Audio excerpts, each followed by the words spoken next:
Bir ayal бар эле. Бassa турса бисмиллахир-рахманир-рахим. Отырса да бисмилlah, турса да бисмилlah, жылса да бисмилlah. Кармаса да, жылдырса да, койса да бисмилlah. Жашоосу бисмиллахир-рахманир-рахим эле. Намаз окубаган, намазын ала-чала окуган bir munafiq güyösü var эле. Munafiq деген фасик. Же мусулман эмес, же кафир эмес, экөөнүн ортосунда арсар жолдо жүргөн bir güyösü var эле. Mezgil менен аялын ачуусуна тийип, ушу сенин бисмиллаң ушу мени тажата баштады деди акыркы жылдарда. Кара. Сен ушунусуз мени менен бир жашап көрчү деди. Аял айтты, жок, мен мунсуз жашай албайм. Бисмиллахир-рахманир-рахимда Аллах Тааланын берекеси бар. Бисмиллахир-рахманир-рахим менен жашообузга Аллах Таала береке берип атат. Рызкыбызга береке берип атат, үйүбүзгө береке берип, перзентибизге береке берип атат деди эле. Күйөөсү айтты. Макул.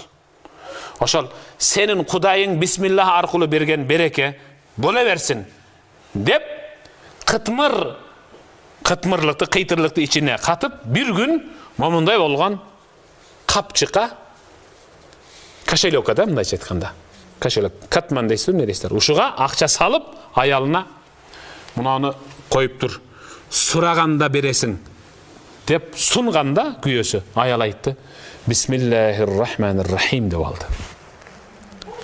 Бисмиллахир-рахманир-рахим деп алып, бурулганда бисмиллахир-рахманир-рахим деп бурулду. Күйөөсү эшикте калды. Эшикти бисмиллахир-рахманир-рахим деп ачып, төргө келип, акча сала турган сандыкты бисмиллахир-рахманир-рахим деп ачып, кайра бисмиллахир-рахманир-рахим деп коюп койду бир бурчуна. Аны тешиктен күйөөсү байкап турду.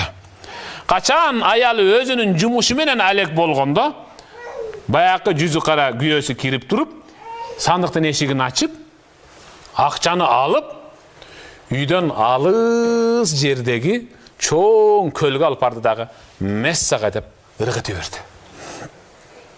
Арадан бир апта өттү. Жалганда эле сырттан шашып кирген киши болуп, тез алып чык жанагы акчаны, тез алып чык деди. Угары менен ордунан бисмиллахир-рахманир-рахим деп туруп, ар бир кадамында бисмиллахир-рахманир-рахим айтып келип, сандыктын эшигин бисмиллахир-рахманир-рахим деп ачканда, Аллах Таала Жибрилге, Аллах Таала периштеге асра мен турфата айн, көз ирмемден тезирээк алып барып, көлдүн астындагы акча салынган капчыкты ошол боюнча коюп кой ордуна деди. Периште ушунчалык бат алып келип коюп койду. Аял бисмиллахир-рахманир-рахим кол узатып, капчыкты алып, күйөөсүнө ушундай сунганда, күйөөсү аңтарылып түштү. Бирок капчыкты күйөөсүнүн колуна бергенде, аялдын да колунда, күйөөсүнүн да колунда кичинекей нымдык калды, суу. Бирок акча эч кандай суу болгон эмес. Аллах албетте сактайт. Балаңыздын оозуна тамак салып атканда, келиндер көкүрөгүн баласына салып эмизип атканда, бисмиллахир-рахманир-рахим деп оң көкүрөгүнөн баштап эмизип, анан сол көкүрөгүнөн баштап эмизүүсү бул сонна. Биздикилер емчи деп туруп бир булкуп туруп эмизип коет, бала ошондон кийин эмгиси де келбей калат. Кээ бир келиндер бар да, Кудай сактасын. Ошон үчүн бисмиллахир-рахманир-рахим бардык жерде бисмиллахир-рахманир-рахим, бисмиллахир-рахманир-рахим, бардык жерде бисмиллахир-рахманир-рахим.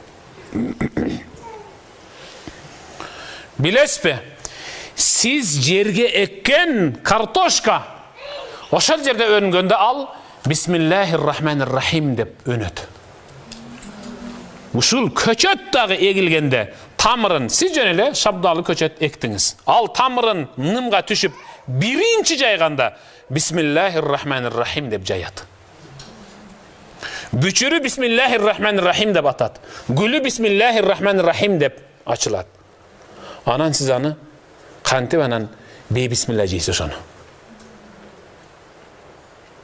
Бисмиллахир-рахманир-рахим дебей өскөн дарак ал эч качан мөмө албайт, мөмөлүү дарактардын арасынан. Бисмиллахир-рахманир-рахимда Аллах Тааланын берекеси катылган. Дайым жашооңузда Бисмиллахир-рахманир-рахим болсын.